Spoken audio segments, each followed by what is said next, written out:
ಎರಡು ಮಾತು ಬಸವಣ್ಣವ್ರ ಬಗ್ಗೆ ಹೇಳಕ್ಕೆ ಇಷ್ಟಪಡ್ತೀನಿ. ನೀರನ್ನು ಕಂಡಲ್ಲಿ ಮುಳುಗುವರಯ್ಯ, ಮರವನ್ನು ಕಂಡಲ್ಲಿ ಸುತ್ತುವರಯ್ಯ.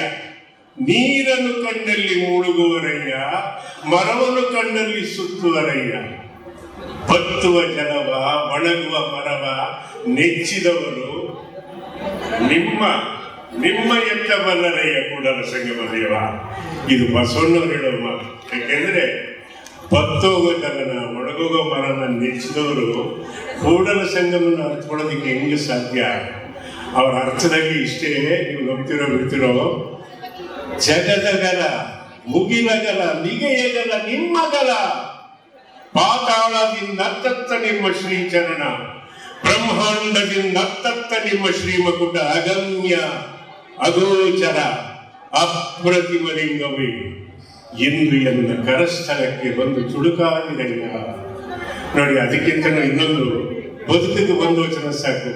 ನೆಲವೊಂದೇ ಹೊರಗೇರಿ ಶಿವಾಲಯಕ್ಕೆ, ಜಲವೊಂದೇ ಶೌಚಾಚಮನಕ್ಕೆ, ಕುಲವೊಂದೇ ತನ್ನ ತಾ ಅರಿತವಂಗಿ. ಎಷ್ಟು ಚೆನ್ನಾಗಿದೆ ಬಸವಣ್ಣವರು, ಮಹಾಮಹಿಮರು. ಯಾಕೆಂದ್ರೆ ಕರ್ನಾಟಕದಲ್ಲಿ ಹುಟ್ಟಬಾರದಾಗಿತ್ತು. ಎಲ್ಲಾದ್ರೂ ಅಮೆರಿಕಾದಂಥ ದೇಶದಲ್ಲಿ ಹುಟ್ಟಿದ್ರೆ ಅವ್ರನ್ನ ಇಂಟರ್ನ್ಯಾಷನಲ್ ಫಿಗರ್ ಮಾಡಿರ್ತಿದ್ರು. ಬಸವಣ್ಣವ್ರನ್ನ ಅರ್ಥಕಾಲದಲ್ಲಿ ಇರೋ ನಾವು ಒಂದಾಗಕ್ಕೆ ಹಿಂಗೆ ಸಾಧ್ಯ, ಒಂದಾಗಬೇಕು ಅನ್ನೋದೇ ನನ್ನ ಕಳಕಳಿಯ ಮನವಿ. ಯಾಕೆ ಅಂತಂದ್ರೆ ಅನೇಕ ವಿಷಯಗಳನ್ನು ನಿಮ್ಮ ಮುಂದೆ ಹೇಳಬೇಕು. ನನಗೆ ನಮ್ಮ ಮಠ ಯಾವುದು ಅಂತ ಗೊತ್ತಿರಲಿಲ್ಲ. ನನಗೆ ಸ್ವತಃ ನಮ್ಮ ಸಾಹೇಬರಿಗೆ ಬಂದಿದ್ರು JP ಚಿಕ್ಕರಿಯಪ್ಪನವರು ಅಂತ, ಎಲ್ಲೋದ್ರೂ ಗೊತ್ತಿಲ್ಲ. ಏಕೆಂದ್ರೆ ಬಹಳ ಮುಖ್ಯವಾಗಿ ನಮ್ಮ ಶರಣ ಸಾಹಿತ್ಯದ ಗೋರು ಚಾವು ಗೊತ್ತಿರೋದು, ಅವ್ರ ದರ್ಶನ ಆಗಿದ್ದು ನಮ್ಮ ಜನ್ಮಾಂತರದ ಪುಣ್ಯಾರ್ತಿನಿ. ಯಾಕೇನೆ 96 ಹುಣ್ಣಿಮೆಯನ್ನು ಯಾರು ನೋಡ್ತಾರೆ ಅವನು ದೇವರಿಗೆ ಸಮಾನ ಅಂತ ನಮ್ಮ ಧರ್ಮಶಾಸ್ತ್ರ ಹೇಳುತ್ತೆ. ಗೊತ್ತುಗಳು ಕೂತ್ಕೊಂಡಿದ್ದೀವಿ. ಎಲ್ಲೋದ್ರು ಆ ನಾಗರಾಜ್ ಮೂರ್ತಿ ಅವ್ರ ತಮ್ಮ 96ಕ್ಕೆ ಯೋಗ್ಯತೆ ಇದೆ.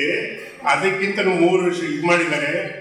ಈ ನಾಗರಾಜ ಮೂರ್ತಿ ನಮ್ಮ ಶ್ರೀ ಸೋಮಶೇಖರ್ ಅವರು ಸೇರ್ಕೊಂಡ್ಬಿಟ್ಟು ಅವರು ಶತಮಾನೋತ್ಸವನ ತುಂಬಾ ಅದ್ದೂರಿಯಾಗಿ ಮಾಡಬೇಕು ಅನ್ನೋದೇ ನನ್ನ ಕಳಕಳಿ ಬರುತ್ತೆ. ಯಾಕೆಂದ್ರೆ ನಮ್ಮವರು ಅವರು ಅಷ್ಟು ಆರೋಗ್ಯವಂತರಾಗಿ ಇಲ್ಲಿ ಕೂತಿದಾರಲ್ಲ, ಬೆಳಿಗ್ಗೆಯಿಂದ ಇಲ್ಲಿ ಕೂತಿದ್ದಾರೆ. ಗೋರು ಚಾ ಮಾತು ಕೇಳಿ ನನಗೆ ತುಂಬಾ ಸಂತೋಷ ಆಯ್ತು. ಎಲ್ಲದಕ್ಕಿಂತ ಕೊನೆಯದಾಗ ಒಂದು ಮಾತಾಡೋದಕ್ಕೆ ಇಷ್ಟಪಡ್ತೀನಿ. ಅನ್ನ ಹಾಕೋದಕ್ಕೆ ಎಲ್ಲರಿಗೂ ಯೋಗ್ಯತೆ ಇರಲ್ಲ. ದೇವರಲ್ಲಿ ಅನ್ನ ಹಾಕಕ್ಕೆ ಕೋಟಿಗಟ್ಟಲೆ ದುಡ್ಡಿದ್ರು ಸಹಿತ ಅದು ಉಪಯೋಗಕ್ಕೆ ಬರಲ್ಲ. ಅದಕ್ಕೆ ಬಸವಣ್ಣವರು ಒಂದು ಮಾತಾಡ್ತಾರೆ, ಪಾಪಿಯ ಧನ ಪ್ರಾಯಶ್ಚಿತ್ತ ಕಲ್ಲದೆ ಸತ್ಪಾತ್ರ ಹಿಂಗೆ ಸಲ್ಲದಯ್ಯ, ನಾಯಿಯ ಹಾಲು ನಾಯಿಗಲ್ಲದೆ ಪಂಚಾಮೃತಕ್ಕೆ ಸಲ್ಲದು. ಬಸವಣ್ಣವ್ರಿಗೆ ಯಾವತ್ತೂ ಜಾತಿ ಇರಲಿಲ್ಲ, ಸ್ಪಷ್ಟವಾಗಿ ತಿಳ್ಕೊಳ್ಳಿ. ನೀವೆಲ್ಲ ತಲೆಯಿಂದ ಏನಾದ್ರು ಕಸರಿದ್ರೆ ತೆಗೆದು ಆಚೆ ಹಾಕ್ಬೇಕು. ನಾವು ಯಾವ ಯೂನಿವರ್ಸಿಟಿಲಿ ಓದೋರಲ್ಲ, ನನ್ನ ತಾಯಿ ಕೊಟ್ಟಿರೋ ಸಂಸ್ಕಾರ. ನಾನು ಮಠ ಯಾವ್ದಂತ ಕೇಳಲಿಕ್ಕೆ ನಮ್ಮಮ್ಮ ಕೆಂದೆ ಬಂದಿದ್ದು ಏನಂತ ಹೊರಟಿದ್ದು ಗೊತ್ತಾ?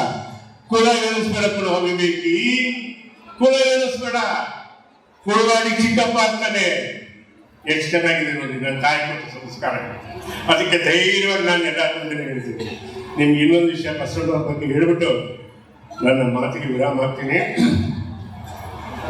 ವ್ಯಾಸ ಬೋಯಿತಿಯ ಮಗ, ಮಾರ್ಕಂಡಯ್ಯ ಮಾತಂಗಿಯ ಮಗ, ಮಂಡೋದರಿ ಕಪ್ಪೆಯ ಮಗಳು, ಶಿವಶರಣರ ರಾವಣನ ತಾಯಿ ಕೈಕಸಿಗೆ ರಾಕ್ಷಸ ಕುಲದಾಕಿ, ಕೌಂಡಿನ್ಯ ಕಮ್ಮಾರ, ಭೂಮಿಸುತ್ತೆ ಸೀತೆ ಅವನ ತಂದೆ ಜನಕ ಮಹಾರಾಜ ಒಕ್ಕಲಿಗ, ಸಾಕ್ಷಾತ್ ಅಗಸ್ತ್ಯ ಕರ್ಪಿಡ.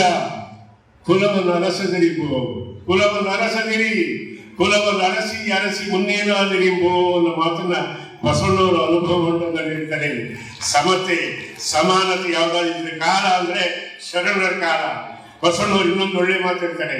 ಏಕೆಂದ್ರೆ ಎನ್ನ ಕಾಯಕವ ನಿರ್ಮಲವ ಮಾಡಿದಾತ ಮಡಿವಾಳ, ಎನ್ನಸ್ತ್ರವ ನಿರ್ಮಲವ ಮಾಡಿದಾತ ಮಡಿವಾಳ, ಎನ್ನಂತರಂಗವ ನಿರ್ಮಲವ ಮಾಡಿದಾತ ಮಡಿವಾಳ, ಎನ್ನ ನಿಮಗೆ ಯೋಗ್ಯನ ಮಾಡಿದಾತ ಮಡಿವಾಳ ಅನ್ನೋ ಮಾತಾಡ್ತಾರೆ ಬಸವಣ್ಣ.